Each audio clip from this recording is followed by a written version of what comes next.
Globaler Wandel, Erde 2.0, Aufstieg, Schwingungserhöhung, all das sind Schlagworte, die uns um die Ohren fliegen, seit etlichen Monaten schon. Wie kannst du einen aktiven Beitrag leisten zur Schwingungserhöhung? Welche drei easy Schritte brauchst du nur zu gehen? Und was hast du am Ende davon?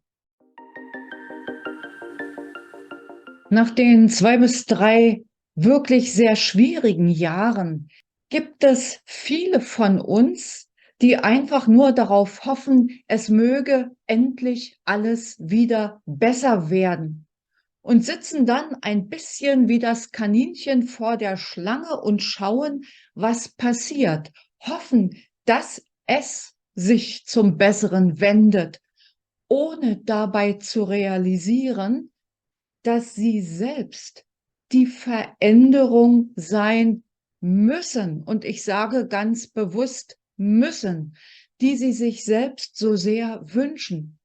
Denn wir sind Teil dieses Universums und unterliegen damit den universellen Gesetzen. Zum Beispiel dem Gesetz der Entsprechung. In meinem letzten Video habe ich das auch schon angesprochen und in anderen ebenfalls. Das heißt, wie innen, so außen. Und das bezieht sich sowohl auf das Menschheitskollektiv im Ganzen als auch auf jeden Einzelnen im Kleinen. Was ist jetzt also zu tun? Schwingungserhöhung bedeutet, auf der Bewusstseinsskala nach oben zu wandern. Und ich bediene mich des Modells nach David Hawkins, der die Bewusstseinsskala von 0 bis 1000 vorgegeben hat. Im unteren Bereich, also unter dem Wert 200, sind solche Gefühle wie Schuld, Scham, Kummer, Hass, Vergeltungssucht und Ähnliches angesiedelt. Im Grunde primitive Gefühle. Wir alle kennen sie. Wir sind alle mal wütend auf wen auch immer. Die Frage ist nicht, ob du dich in solchen niederen Gefühls- und Bewusstseinsebenen bewegst, sondern wie häufig dir das passiert. Wie häufig es so ist, dass du überbordend reagierst und dich einfach nicht in der Selbstkontrolle und damit nicht in der Selbstverantwortung hast. Und vor allen Dingen auch, in welchen Lebensbereichen passiert das immer wieder? Und das sagt Hawkins nämlich auch, dass unter Umständen du in manchen Lebensbereichen permanent in diese Gefühle abdriftest, während du in anderen dein Gegenüber, die Situationen, die dir geschehen, wunderbar meisterst und in deiner Mitte und in innerem Frieden bleibst. Und auf der ganz höchsten Ebene sind ja Liebe, bedingungslose Liebe, Freude, die sich in Heiterkeit und guter Stimmung nicht aus dem Außen inspiriert, sondern aus deinem Inneren heraus manifestiert hat und zeigt. Daher lass uns jetzt einfach mal schauen, auf welche Weise du dazu beitragen kannst, dass es im Großen und Ganzen besser wird, indem du in deinem Inneren nach dem Rechten schaust. Starten wir mit der Vorbereitung des Ganzen. Und Vorbereitung heißt, sich darüber im Klaren zu werden, in welchem Lebensbereich liegt etwas im Argen. Ist es Beziehung? Ist es Berufliches oder das Wirken ganz allgemein? Sind es Freunde? Ist es Gesundheit? Whatever. Nimm dir am besten einen Bereich, den nur du allein beeinflussen kannst, wo niemand anderes mit drinnen hängst, damit du erstmal für dich ein Erfolgserlebnis generierst. Lass mich das Ganze an einem simplen Beispiel erläutern, das dann für dich als Inspiration für alle möglichen anderen Bereiche dienen kann. Nehmen wir an, du hast vor einiger Zeit eine Trennung, eine partnerschaftliche Trennung hinter dich gebracht. Und so ganz allmählich bist du wieder dabei, dich aufzurappeln und von der ganzen Geschichte zu erholen.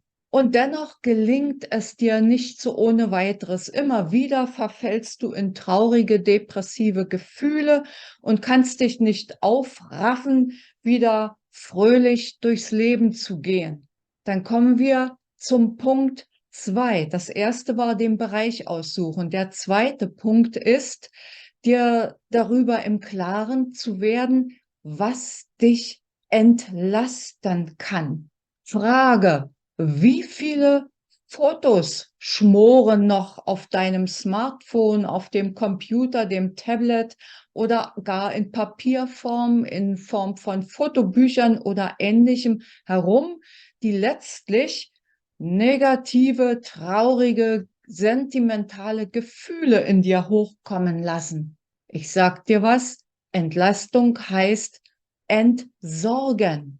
Geh durch die Gefühle der Trauer nochmal durch und dann mach den Schnitt.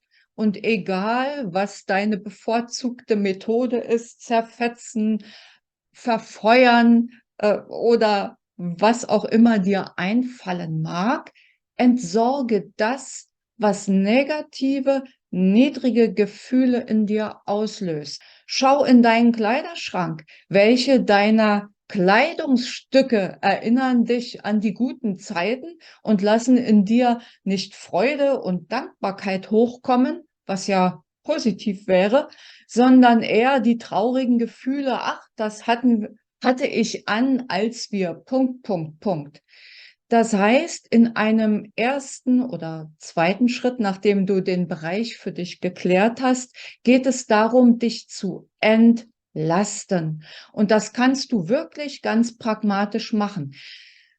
Auch wenn du glaubst, ich habe es ja in den Keller gepackt oder ich habe es auf den Boden gebracht, dein Unterbewusstsein hat es gespeichert und dort lagert es immer noch als Botschaft und Signal an das Universum, dass du das Thema für dich noch nicht geklärt hast. Also tu etwas dafür. Und du wirst merken, wenn du dich befreit hast von dem Ganzen, fühlst du dich auch entsprechend. Und dann kommt der dritte Schritt, nämlich dir etwas Gutes tun. Lass deine Intuition sprechen. Wie kannst du das Ganze feiern, dass es dir gelungen ist, durch diese Gefühle noch einmal hindurchzugehen? Darum wirst du nicht drum herumkommen und dann das Ganze zu feiern mit deiner besten Freundin, deinem besten Kumpel, wie auch immer, mit einer schönen Reise, einem schönen Essen.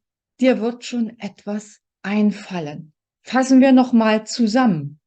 Um nicht im Sumpf der negativen, niederen Gefühle stecken zu bleiben, schau einfach erstens, welch Bereich bedarf der Änderung, damit ich in inneren Frieden wiederkommen kann. Zweitens, was entlastet mich? Und drittens, wenn ich die Entlastung aktiv herbeigeführt habe, wie belohne ich mich dafür? Was tue ich, um meiner Freude, die von innen herauskommt, Ausdruck zu verleihen? Ich hoffe, das war Inspiration. Bis zum nächsten Video wünsche ich dir eine gute Zeit. Tschüss.